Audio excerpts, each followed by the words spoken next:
Doma Sports Talk, worldwide, with some news from the world of boxing. So y'all know what time it is. You ain't in a rush to get concussed. Now, we had the big fight in the welterweight division, Errol Spence Jr. versus Shawn Porter, and we got a lot of residue. Hey, we said the fight is epic. Everybody involved in the fight could be proud of the fight, and the residue is good too. You know, because you got some good stuff and some bad stuff, a lot of information going on. So let's touch on some of the hot topics. One of the hot topics is one thing I've heard about the fight was, Errol Spence is exposed. See what I'm saying? We're throwing that exposed word around there, like all of a sudden. Errol Spence is exposed because he's in a tough fight with Shawn Porter, who's a toughie, right? You know what I'm saying? But that's what happens. That's what happens when these people, you start getting hyped. All of a sudden, he's in a good fight and he's exposed. It was exposed that he can deal with adversity. That's what was exposed. Remember, Deontay Wilder got beat? Got beat, but he got tied by Tyson Fury. He knocked Tyson Fury down twice. But then, the narrative was he was exposed after 40 wins in a row. Nassim Hamed, 30-something wins, then he loses to Barrera, then he was exposed, like all the stuff that these guys were doing before. And others, a lot of times, you hear exposed all the time. Nobody exposed. What was exposed was the Shawn Porter is all that in the bag of chips. You know what I'm saying? That's what was exposed. Shawn Porter is good, and Errol Spence is good. It was an excellent fight. Everybody's going to have a hard fight against somebody. Shawn Porter is the man to bring you a hard fight. That's what was exposed. So the word exposed, I can go into it a lot more about some fighters that are not fighting other fighters. Well, I will. Canelo and Golovkin. I'm on them right now in the middleweight division. I'm not trying to fight the hardest ones. And we'll talk about Golovkin fighting Darynchenko. Basically, it was forced. But before that, no one. Right? Not wanting to be unified in that division. That's exposed. That people don't want to be undisputed or want to unify. These guys are unifying the title and have a hard fight. And all of a sudden, Errol Spence is exposed because he's in a close fight. When I told you guys in other videos, all of the greats have been in close fights. Except for Mayweather, of course. Well, most of them in close fights. You know what I'm saying? When Mayweather had imaginary close fights. Well, maybe Castillo. Other than that, you know what I'm saying? So exposed is a word that I just hear with the wrong type of people, and I ain't trying to really hear that.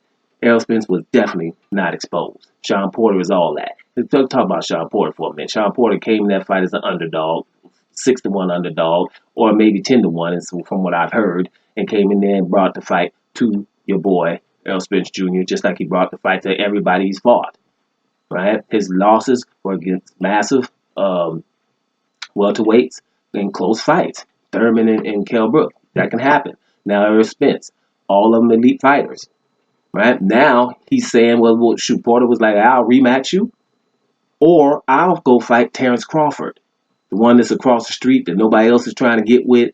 Right? Undisputed at 140, moving up that nobody want to fight, Pacquiao included. Right? Spence is even talking about, well, I'm making more pay-per-views than him now, not trying to get that fight. So, boom. He's saying, well, if I can't get the rematch with Porter, I will take Terrence Crawford. Pacquiao, too. But Pacquiao goes without saying. Any of these elite welterweights will fight Pacquiao. It's a big payday, and they think he can beat him. Porter thinks he can beat him. I think Porter beats Pacquiao, too, with that style.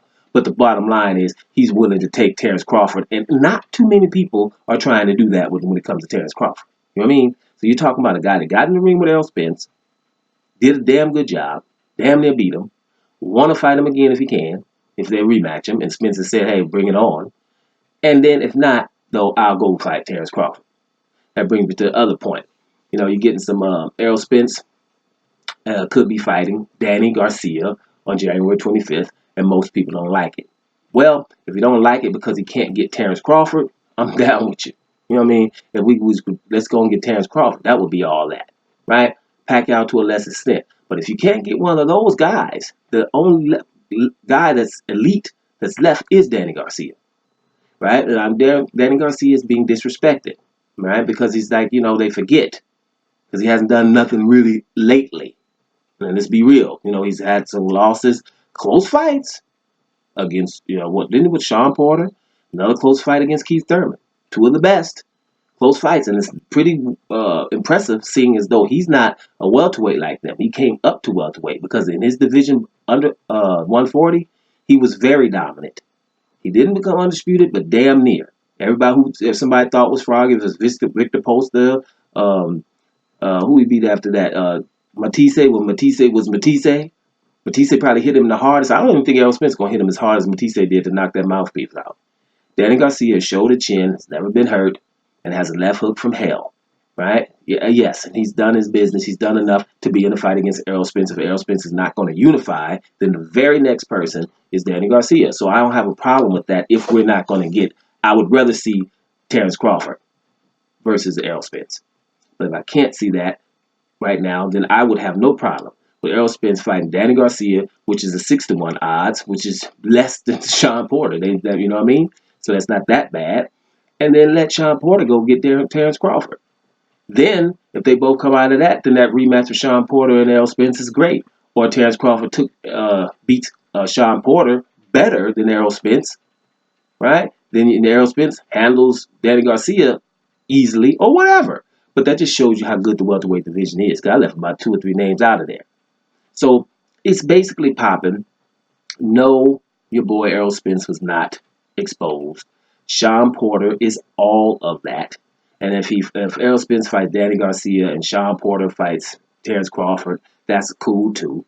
Or if they get a rematch with Errol Spence and your boy Shawn Porter, which was a good fight, which warrants a rematch, that would be cool too. So when you hear me saying all these things, it's a lot of scenarios going down now, isn't it? Right? A lot of scenarios going down, and all of them are not bad. We just got a unification match. Maybe we can't get a rematch, but I guarantee you, no matter what happens, something is going to go down in this welterweight division because the major players, all of them look good after that fight. Except, Danny Garcia doesn't look that good, but he's definitely somebody.